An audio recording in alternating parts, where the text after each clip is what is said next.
good morning. Hope you all are fine. I am Kalyani Trivedi, continuing the lecture of Modal auxiliaries. We have discussed half of the modal auxiliaries that are shall, should, will, would. They are most probably for futurity, request, habit, past habit. Can is for ability, ક્ષમતા દર્શાવવા માટે. Food એનું past tense છે. મે possibility probability શક્યતા દર્શાવવા માટે આમ થશે મે આઈ. ઓર પરમિશન માટે માઇટ એનું પાસ્ટ ટેન્સનું રૂપ. ઓટ ટુ ના we are rich two must એટલે કે ફરજિયાતપણે કરવાનું એટલે must. Must is used to express duty or obligation, but it's much stronger than should.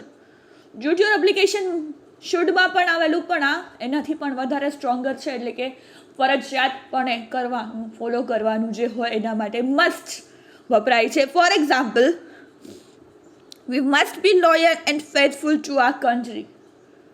We must be loyal and faithful to our country. We must complain the higher authorities. You must respect the feeling of others. તમારે કરવી જ જોઈએ ફરજિયાતપણે. You must inform the police. You must have the needy and the poor. Compulsion must જાય compulsory જે કરવું પડે કરવાનું હોય એના માટે મસ્ટ વપરાય છે. The second use is must is used to make an order. Order આપવા માટે. You must attend the office regularly. You must read till the midnight. You must follow an instructions. Must not go out without my permission. You must not park your vehicles in front of the gate. તમે આ નહીં કરી શકો. Must is used to express necessity and unavoidability. ફરજિયાત, necessity, જરૂરિયાત અને અનિવાર્યતા દર્શાવવા માટે થાય છે. They must work hard for promotion. Promotion મેળવવા માટે એ લોકોએ ફરજિયાતપણે વર્ક હાર્ડ કરવું પડશે. We must get up early and start our work. વહેલા ઉઠીને આપણે કામ સ્ટાર્ટ કરી દેવું જોઈએ તો જ પૂરું થશે. We must take her medicine regularly. બીમાર માણસ હોય તો એને ફરજિયાતપણે રેગ્યુલર દવા લેવી પડે. Must cut down our expenses. એક્સપેન્સીસને આપણે ઘટાડો કરવો જોઈએ. Must is used to express a fixed or strong determination. દ્રઢ નિર્ધાર વ્યક્ત કરવા માટે. ડિટર્મિનેશન એટલે કે દ્રઢ નિર્ણય. We must finish this work today. We must teach our lesson. We must win the match.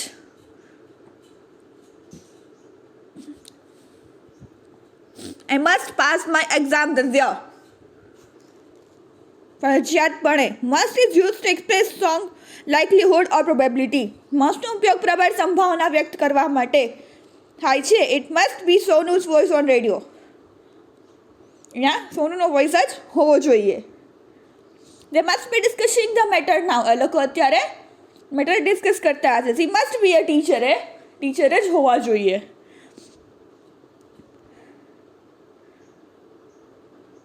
He must not be in Delhi nowadays. અત્યારે દિલ્હી ન હોય. ફરજિયાતપણે કમ્પલ્સન. ઓટ ટુ મસ્ટ જેવું જ છે પણ થોડું મસ્ટથી સેકન્ડ સ્ટેપમાં. Ought to is use to express સહાયક ought to. Moral duty or obligation. It also expresses necessity. They ought not to laugh at others. તમારે બીજાની સામે હસવું ન જોઈએ, બીજાની હાંસી ન ઉડાવવી જોઈએ. We ought not to abuse anybody. આપણે કોઈને ખરાબ પણ બોલવું ન જોઈએ.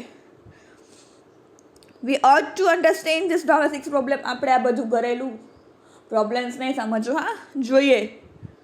They ought to complete their task in time. એ લોકોએ એના ટાસ્ક કમ્પ્લીટ કરી લેવા જોઈએ ટાઈમે.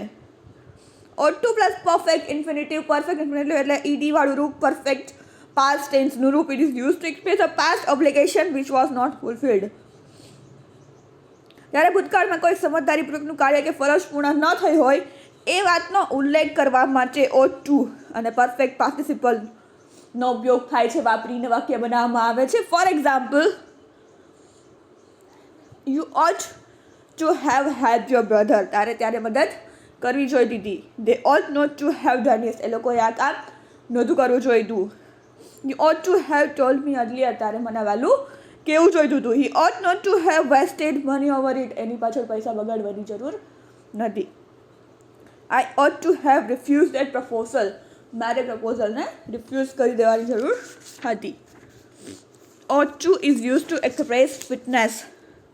યોગ્યતા દર્શાવવા માટે. કોઈ પણ પોસ્ટ માટે, કોઈ પણ જગ્યા માટે જો આપણે ફિટ હોય એ દર્શાવવા માટે ought to નો ઉપયોગ થાય છે. You ought to be an MA for this post. આ પોસ્ટ માટે તમારે MA કમ્પલસરી જોશે. They ought to prove themselves innocent before leaving India. Vaisakhi ought to know how to operate computer if she wants this job. એને જો આ job જોતી હશે તો એને કોમ્પ્યુટર વાપરતા શીખવું પડશે compulsory. Next is use to, ટેવાયેલું. રોજિંદી ક્રિયા હા ને ભાઈ, ટેવાયેલી, પાસ્ટની. રૂટીન ઇન ધ પાસ્ટ, પાસ્ટનું કે ટેવાયેલા છીએ હવે તો.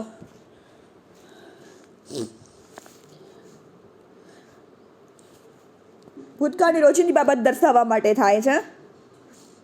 Used to as an auxiliary expresses a discontinuous habit or a routine in the past. For example, I used to read a lot when I was a student. જ્યારે હું student હતી ત્યારે હું ઘણું બધું વાંચતી હતી. હજી પણ વાંચું છું. She used to read in the drawing room.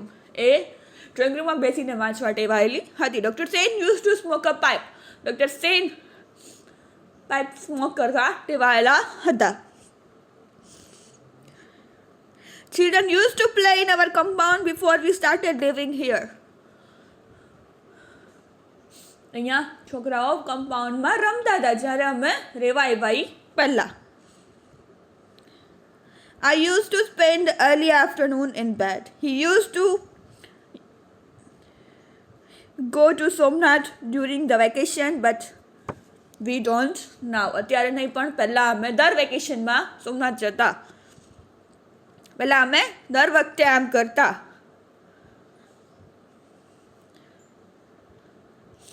એ બતાવવા માટે યુઝ ટુનો ઉપયોગ થાય છે. મસ્ટ અને ઓસ્ટ ટુ આમ તો સેમ છે, પણ મસ્ટ એટલે કમ્પલ્સન, ફરજિયાત પણ આવે છે, અને ઓટ ટુ થોડી સેકન્ડ સ્ટેપમાં આવે છે. ને નેક્સ્ટ ઇઝ યુઝ ટુ, જે આપણે જોયું ટેવાયેલું હોવું, પાસ્ટ હેબિટ, રૂટીન, ભૂતકાળની રોજિંદી આદત દર્શાવવા માટે યુઝ ટુનો ઉપયોગ થાય છે. યુઝ ટુ સાથે જ ઉપયોગ થાય છે ઓટ ટુની જેમ. અને હવે નીડ, ધેર